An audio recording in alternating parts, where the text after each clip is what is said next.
Okay, so cartilaginous joints have cartilage in them, of course. The bones are united by cartilage. There's no joint cavity. There's two types. We have the syndesmosis and the symphysis. So a good example of this is the syndesmosis is the ribs attached to the sternum. Now if you look at Howard up there, you can see that the ribs don't go clear to the sternum. There's a little cartilage between there where they will hold together. Also, the epiphyseal plate is part of this. It's cartilaginous and it's part of the diaphysis that makes it grow.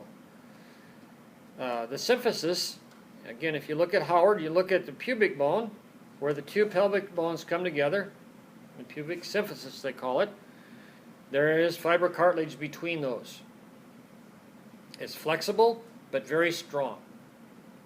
It allows for movement of the pelvis when you walk and for childbirth, but it creates this really tough fibrocartilage joint. You'll remember fibrocartilage because it's between the vertebrae and it's also in the pubic bone. That's the fibrocartilage part of it. Synovial joints are probably the most popular joint in the body, or the most common, not popular. They are diarthrotic. They have two bones that move. Most of your arm and leg joints are synovial. They have fluid between them. So on the end of the bone we have this articular surface, nice smooth cartilage on the end. It makes it really, and if you eat a piece of chicken leg, look at the end of it. It's smooth and kind of glistening. That's the cartilage on the end of your bone. Same way with us. We have the same mechanisms on the end. Then we have a space filled with fluid, and then the next bone that goes with it has the same cartilage on it. So we have two bones that are matched together that are very slippery, and then you put another slippery fluid in there, synovial fluid, and it makes it very slippery so that the bones can move and you can run a marathon or whatever you need to do. Right? Are there for people who they run out like that? Does that fluid, can it ever run out? No, it doesn't really go away, and the more you're dehydrated, the less fluid you're going to have in your system, though. But what people run into is they wear the bones out, the cartilage wears out, and they get rough. Instead of this cartilage being very smooth and slippery, it becomes rough like sandpaper, and then it's like they call it bone on bone, where the cartilage is actually destroyed and the bones are hitting each other, and that becomes very painful. Or they'll get a spur on the bones so that they can't move. So what do they do then to can they replace the cartilage? Sometimes they can go in and take those little spurs off. But a lot of times once it gets really bad, then they just do a replacement of the end of the bone. Synovial fluid is most important, very slippery, very viscous. And then we have the capsule around it that have extracapsular, capsular, which is the outside capsule. Then we have the inner capsule, and that's covered by the synovial membrane. So very strong, ligamentous joints. A lot of ligaments hold it in place. Synovial joints have a lot of blood supplied to them, but like in your knee, we have little pads between the tibia and the femur that create this another extra frictionless environment, but there's no blood vessels that go into that cartilage. The blood vessels goes to the edge of it and then it stops. And then the nutrients have to travel from the outside to the inside by way of gaps around the cells. So that's one of the reasons why knee damages are so bad. You tear a cartilage or tear a ligament in your knees, the ligaments and tendons and cartilage heal very slowly compared to bones. So if you're going to damage yourself, either break the bone or, well, that's the best. Break the bone is the best option. It doesn't take as long. Ligaments and tendons could take 6 months or more if they heal at all. So it makes a difference.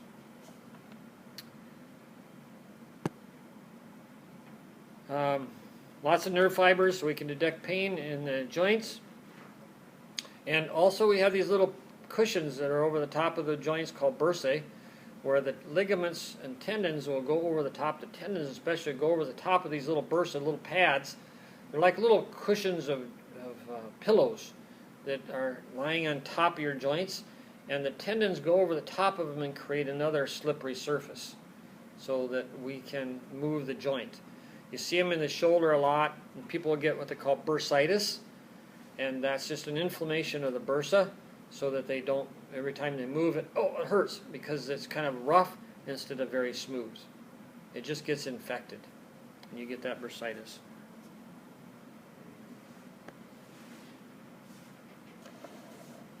So the joints have different movements. There's a lot of different movements the way the joints are shaped. Gives us that movement. Function and movement are the different because of the different sides. So we have what they call non-axial. These are slipping movements. They only slip on each other, right? We have uniaxial. We'll go through these again later. And then biaxial is two axis, two ways of moving. And then we have the multiaxial, like your hips and your shoulders, move in a lot of different directions. So all the way from very restricted joints to very nimble joints, very movable joints is what we have in the body. So gliding joints only go in angular movements. Flexion, extension, adduction, abduction, they only go in one really good direction. Circumduction is more of a circular, like if you're going to be a baseball pitcher, you want to have circumduction in your shoulder when you wind up and pitch. Rotation is more when you rotate like your arm or your foot a little bit. There's more rotation in your arm than it is in your leg. Most of those are very open. So here's some special movements. We have supination, pronation, dorsiflexion, inversion, protraction. Let me show you all those as we go along in just a few minutes. We'll show you the ranges of motion. And these are something that you're going to need to know in healthcare. You know, someone comes into the office and they say, "Doc, I just can't move my arm," or you tell the nurse will ask, "What's wrong today?" "Well, I just can't move my arm." Okay, how much can you move it? Show me how much you can move your arm. That's the range of motion that you're looking for. What motion do they have? How much is it diminished? You know, that helps you to figure out what's wrong with them. So the more they can move in a range and a certain angle, the better it is. So what's a double jointed person? You were just going to ask that, right? So what does it mean to be double jointed? Do you have two joints? No, you have a bigger range of motion. Bigger range of motion? Why?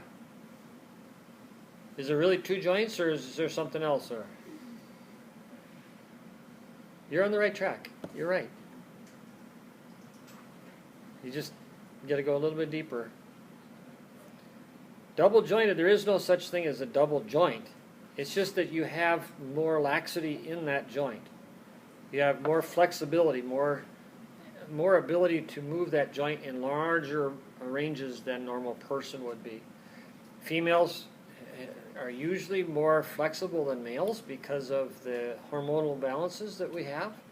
Guys are usually less movable. You don't see the guys in the Olympics doing the things that the girls do in the Olympics. They just can't do it. They can't do those back bends and those contortion things that usually, okay? But it can be that you have people, I knew a guy that could put his arm around his head and touch his other ear. Has anybody got really lax joints? Leo, what can you do? It's fun. I mean, like every time I go to the gym, like it happens at least every other week. Somebody will like point it out, like what's wrong with your arms? Like my other stuff is just makes me really weird. You just, yep. Yeah. Your joints just roll over more than others, right? I need somebody who could like put their arms behind their head and get it back into place, like holding them. So I'm like, is that bad for their like shoulder?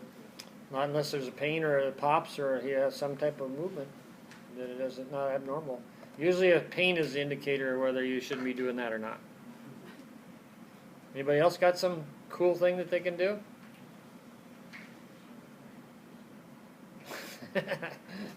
Watch my thumb, right? Or they can move one eye at a time, like that, and then, like she can like have one looking this way and like make the other one like. Cool. You better watch what you're doing, because she'll watch you. Even though you think she's not, she's got an eye on you. Yeah, that's right. So between the muscles, the tendons, the ligaments, they all have to be more stretchy than the normal person. And some people are very stretchy and some people are not.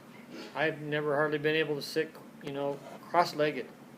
That's something that I wasn't able to do even as a kid. I've always been really tight-jointed. So some things that you're going to see when you get out in the real world: flexion, extension, and hyperextension. So you can come in and say, "Oh gosh, my neck hurts." Okay, touch your chin down to your chest, right? That's flexion. When we look at the neck, it lines up in a straight line in this way. Say her head is straight up and down. That's neutral, right? She brings her head forward. That's flexion. You're taking this angle of 180 degrees, and you're decreasing it. You're decreasing it. So now the flexion, that angle is less than 180 degrees, right? Does everybody see that? Remember your math? Greater than, less than, equal to. All right? So if her head is neutral, that's normal. Flexion, extension, and then hyperextension is when you take it even further back than when it's supposed to go. This would be the case where you are trying to hurt somebody, right? And you push their head back too far. People in football have one of these problems really bad, right? Because of the face mask on the helmets. When somebody is tackled, that face mask, when they tackle them on the front, the face mask digs into the dirt and pushes the head too far forward. And you get a hyperflexion injury. It stretches it out, right? Or if you grab the face mask and pull it backwards, you give them a hyperextension. At one time, they really considered getting rid of all the face masks on the football helmets because it causes so many head and neck injuries. And it would have slowed the ball game down quite a bit. But we do the same thing on any joint. We can measure it on any joint. Flexion, extension, hyperextension. Depends on where we're at, right? Any questions about this? Because this is something that you're going to see in an office all the time.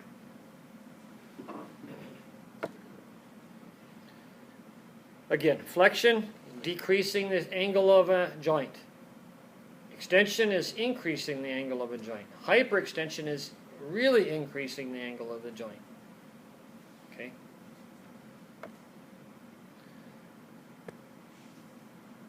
Now, abduction, we call it abduction and adduction just because they sound kind of alike.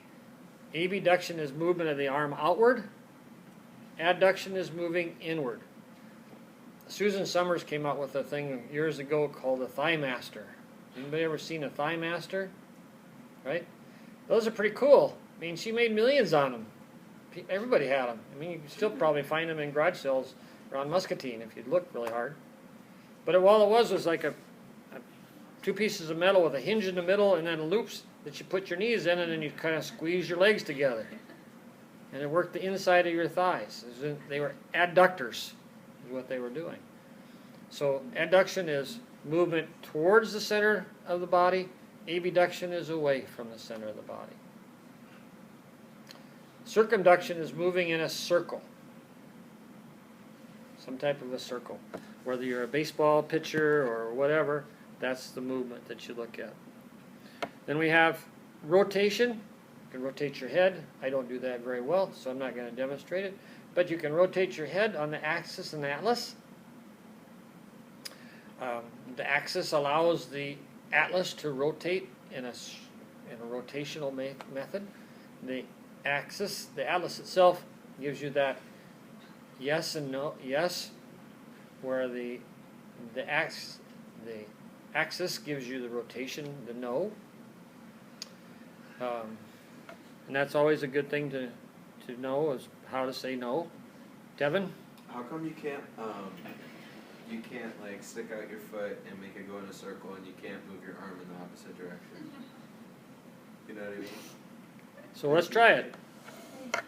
Do it. Kevin's got a challenge for you. You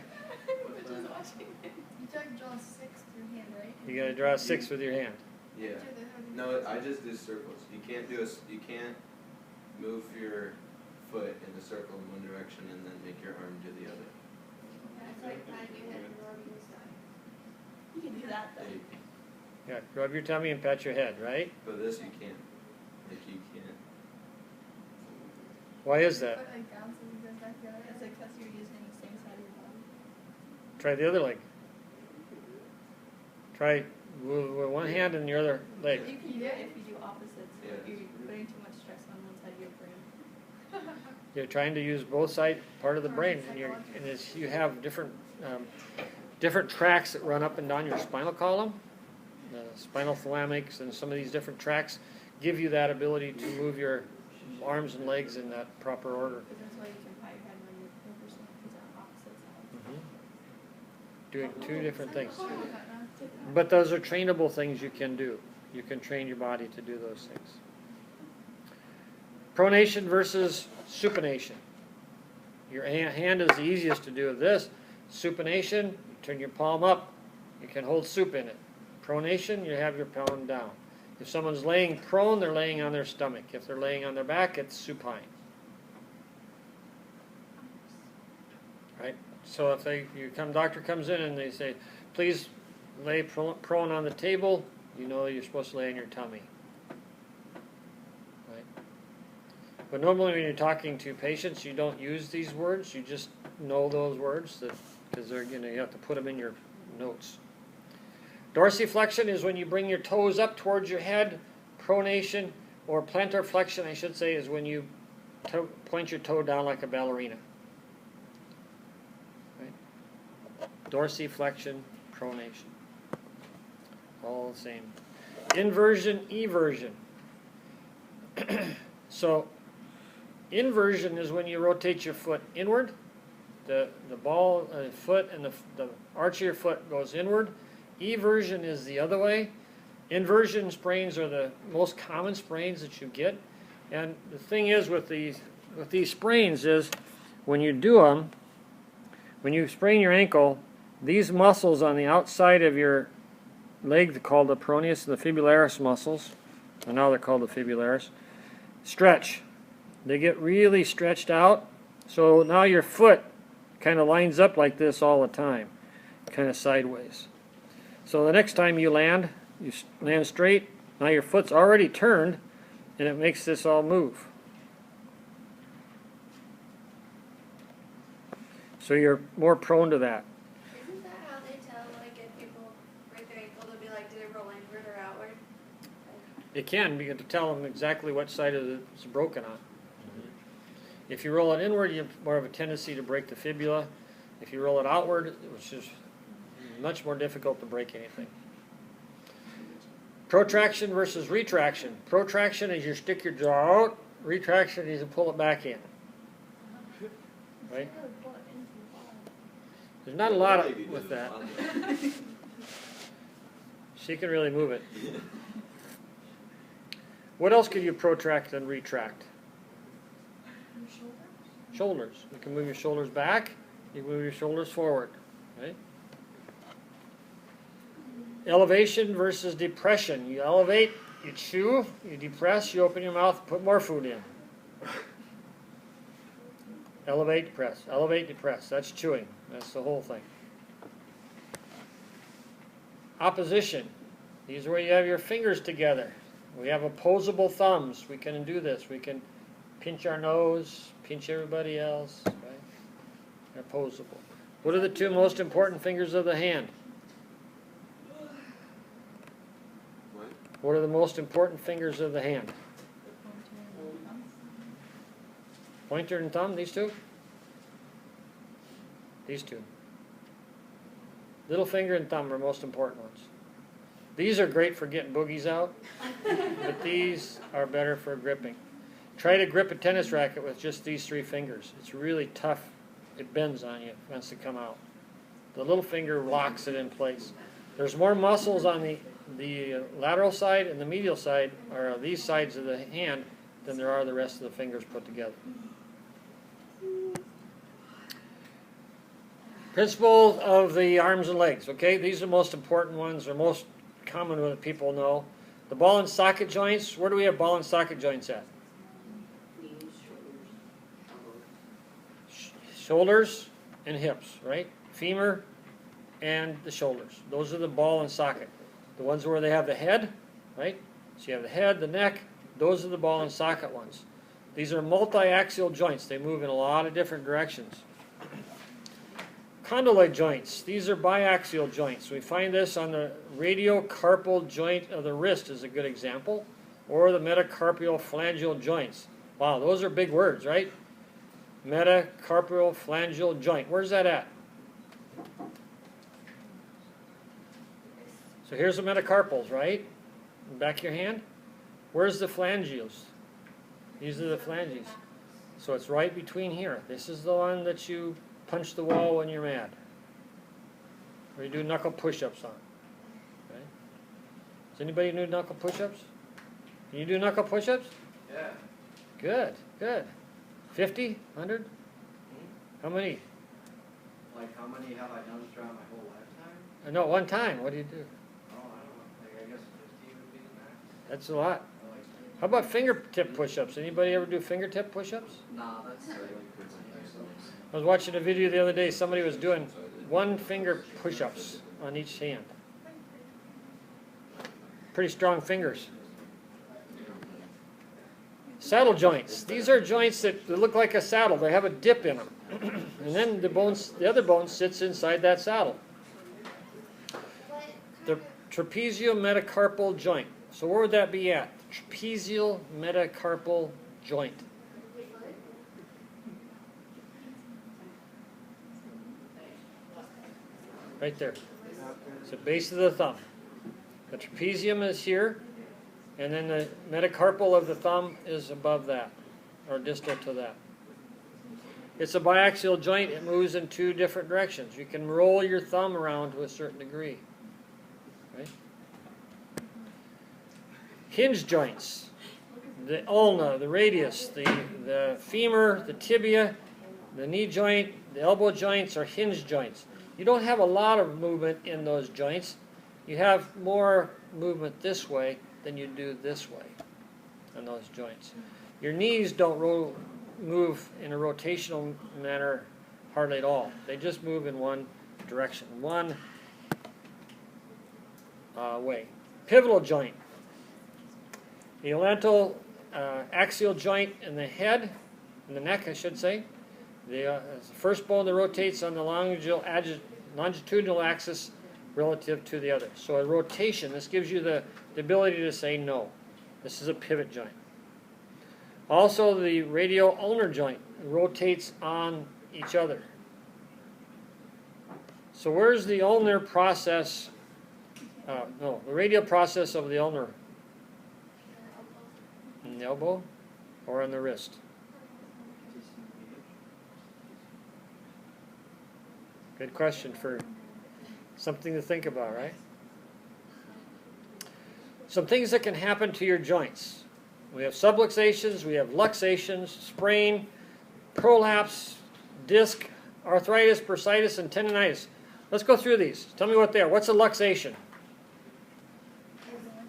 Loss of like extension in between the tendons. Extension between the tendons? Yeah. But to an extreme.